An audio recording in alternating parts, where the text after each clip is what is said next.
आज जानेंगे, कर्नाटक में 18 अक्टूबर तक स्कूल क्यों बंद रहेंगे? किस मंदिर के अकाउंटेंट ने करोड़ों रुपए की चोरी? क्या सुप्रीम कोर्ट पूरे देश में पटाखा प्रतिबंध लगाएगा?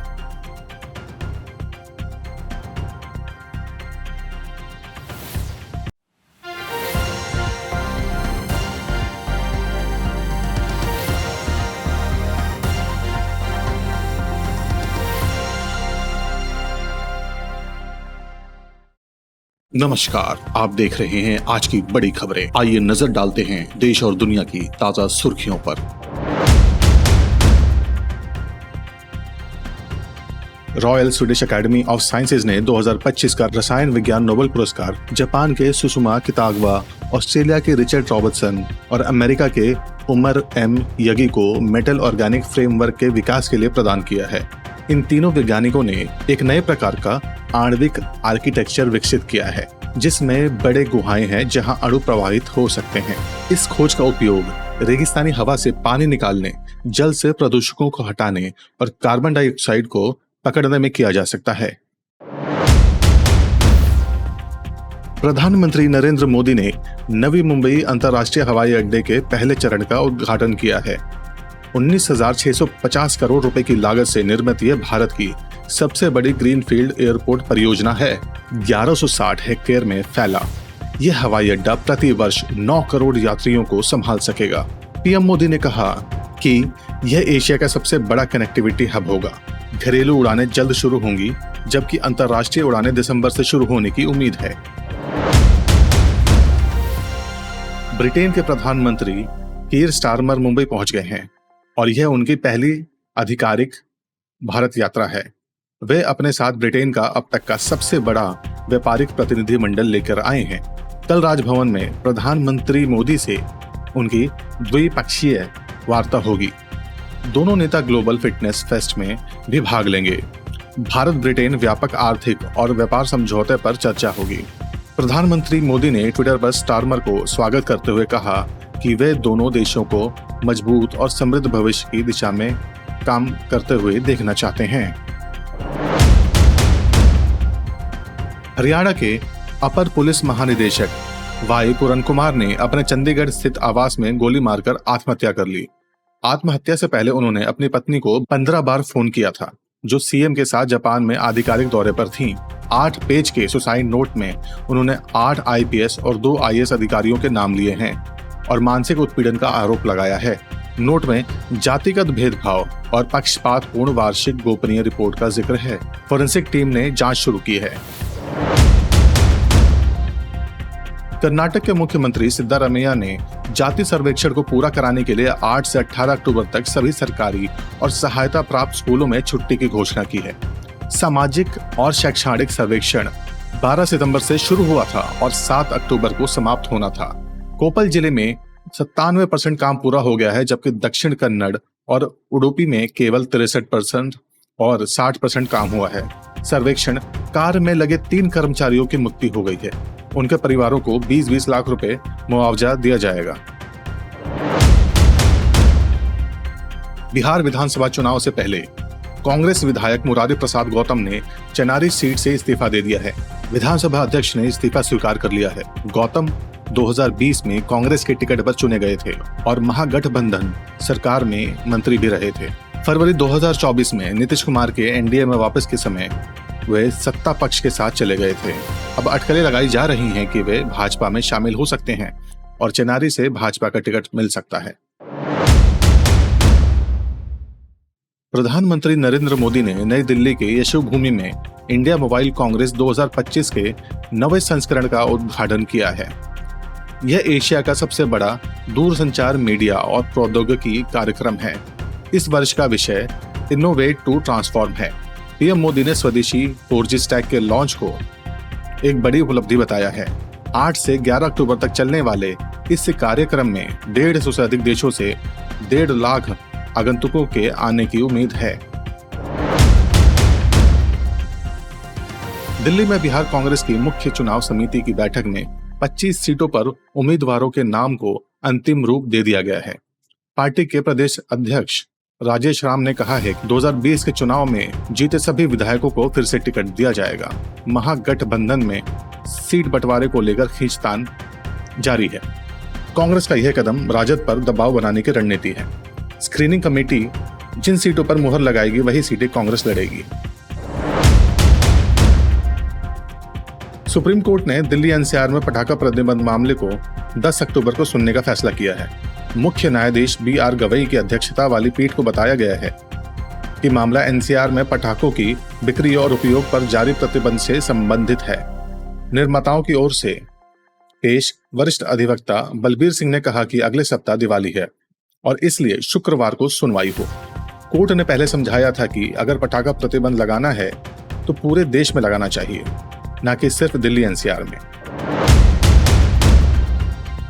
बिहार विधानसभा चुनाव 2025 के लिए भागलपुर में केंद्रीय सशस्त्र पुलिस बल की 14 कंपनियां तैनात की जा रही हैं।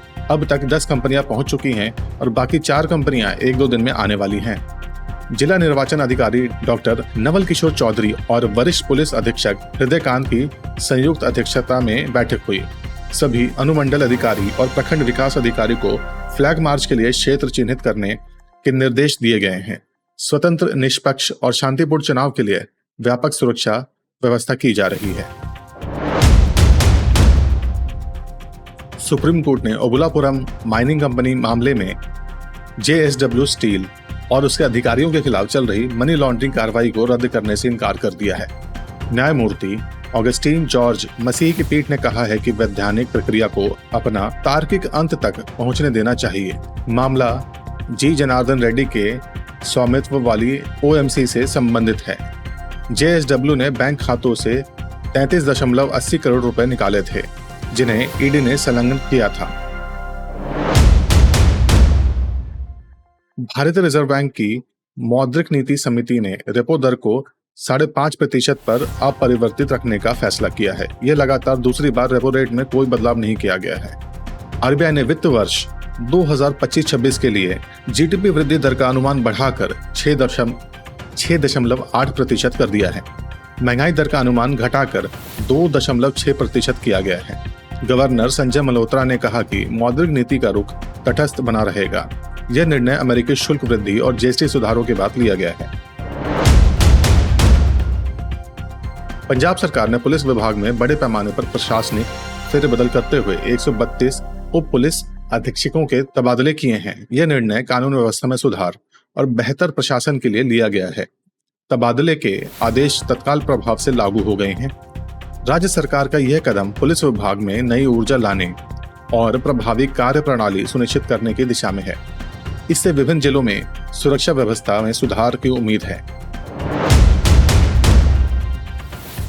समाजवादी पार्टी के अध्यक्ष अखिलेश यादव ने आजम खान से मुलाकात के बाद कहा कि उन्हें झूठे मामलों में फंसाया गया है।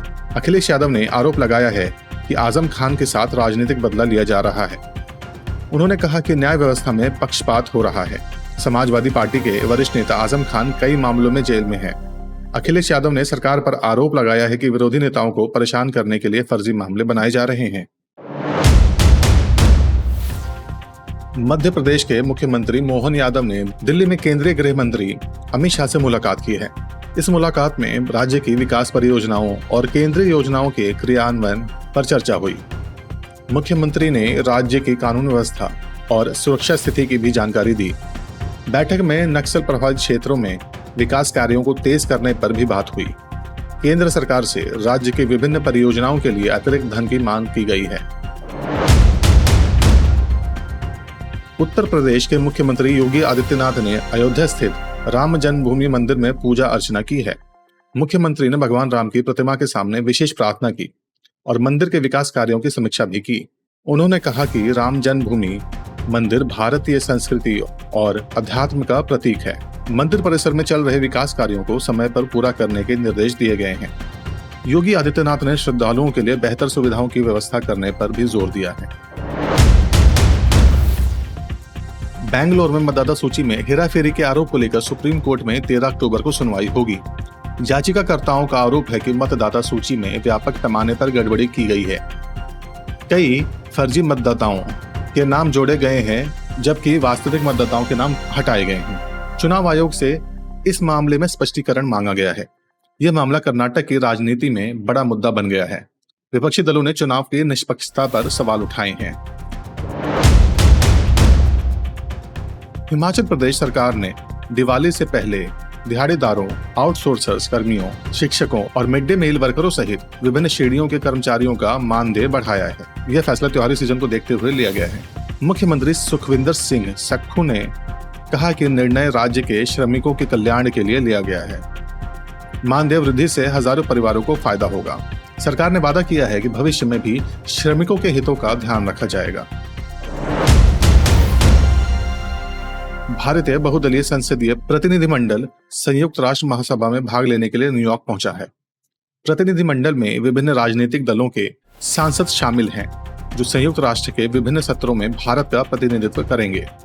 यह भारत की विदेश नीति और बहुपक्षीय कूटनीति का महत्वपूर्ण हिस्सा है। प्रतिनिधिमंडल जलवायु परिवर्तन, आतंकवाद और वैश्विक शांति जैसे मुद्दों पर भारत की स्थिति रखेगा। संसदीय कूटनीति के माध्यम से द्विपक्षीय संबंधों को मजबूत बनाने का प्रयास किया जाएगा।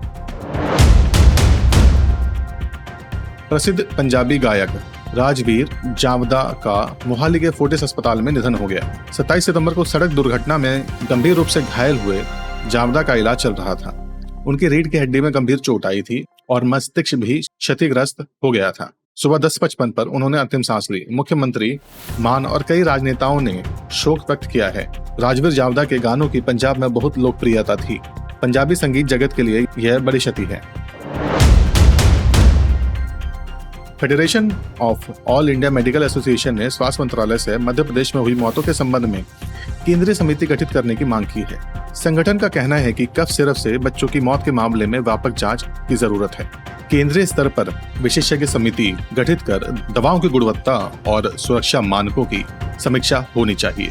दवा निर्माण में लापरवाही और गुणवत्ता नियंत्रण की कमी के कारण यह स्थिति बनी है। संगठन ने सख्त कार्रवाई की मांग की है। उत्तर प्रदेश में शिक्षा में गुणात्मक सुधार पर विशेष सत्र आयोजित हुआ है। इसमें शिक्षकों की 100% उपस्थिति और नामांकन दर बढ़ाने के निर्देश दिए गए हैं। शिक्षा मंत्री ने कहा है कि प्राथमिक से उच्च शिक्षा तक गुणवत्ता में सुधार सरकार की प्राथमिकता है। स्कूलों में बुनियादी ढांचे के साथ साथ शिक्षण की गुणवत्ता पर भी जोर दिया जा रहा है। डिजिटल शिक्षा को बढ़ावा देने और स्मार्ट क्लासरूम स्थापित करने की योजना है। ड्रॉप आउट दर कम करने के लिए विशेष अभियान चलाया जाएगा। बिहार के मुख्यमंत्री नीतीश कुमार के आधिकारिक आवास पर एनडीए घटक दलों की सीट शेयरिंग को लेकर बैठक हुई है। बैठक में भाजपा, जदयू, लोजपा और हिंदुस्तानी अवाम मोर्चा के नेता शामिल हुए। 243 विधानसभा सीटों के बंटवारे पर विस्तृत चर्चा हुई। जदयू के नेताओं ने कहा कि गठबंधन में सभी दल मिलकर चुनाव लड़ेंगे। हिंदुस्तानी अवाम मोर्चा के जीतन राम मांझी ने अधिक सीटों की मांग की है। 6 और 11 नवंबर को होने वाले चुनावों के लिए रणनीति तैयार की जा रही है। गुरुग्राम के एक युवक को अमेरिका के प्रतिष्ठित विश्वविद्यालय से डॉक्टरेट की उपाधि प्राप्त हुई है। इस उपलब्धि से न केवल युवक का बल्कि पूरे शहर का गौरव बढ़ा है। उन्होंने अपने शोध कार्य में नवाचार और तकनीकी क्षेत्र में महत्वपूर्ण योगदान दिया है। युवक ने कहा कि ये सफलता कड़ी मेहनत और परिवार के सहयोग का परिणाम है। वे भविष्य में भारत में वापस आकर शिक्षा और अनुसंधान के क्षेत्र में काम करना चाहते हैं। इस उपलब्धि से हरियाणा के शिक्षा स्तर की पहचान बनी है। वाराणसी में स्वरवेद महामंदिर ट्रस्ट के पूर्व अकाउंटेंट विवेक जायसवाल को गिरफ्तार कर जेल भेजा गया है। आरोपी ने 14 साल ट्रस्ट में नौकरी करने के बाद 2019 में अकाउंटेंट का पद संभाला था। उसने नकली मुहर लगाकर करोड़ों रुपए का घोटाला किया है। पुलिस के अनुसार जायसवाल ने फर्जी दस्तावेज बनाकर ट्रस्ट के धन का दुरुपयोग किया था। वह नकली मुहर का इस्तेमाल करके बैंकों से पैसे निकालता रहा। मामले की विस्तृत जांच की जा रही है और अन्य संदिग्धों की तलाश जारी है।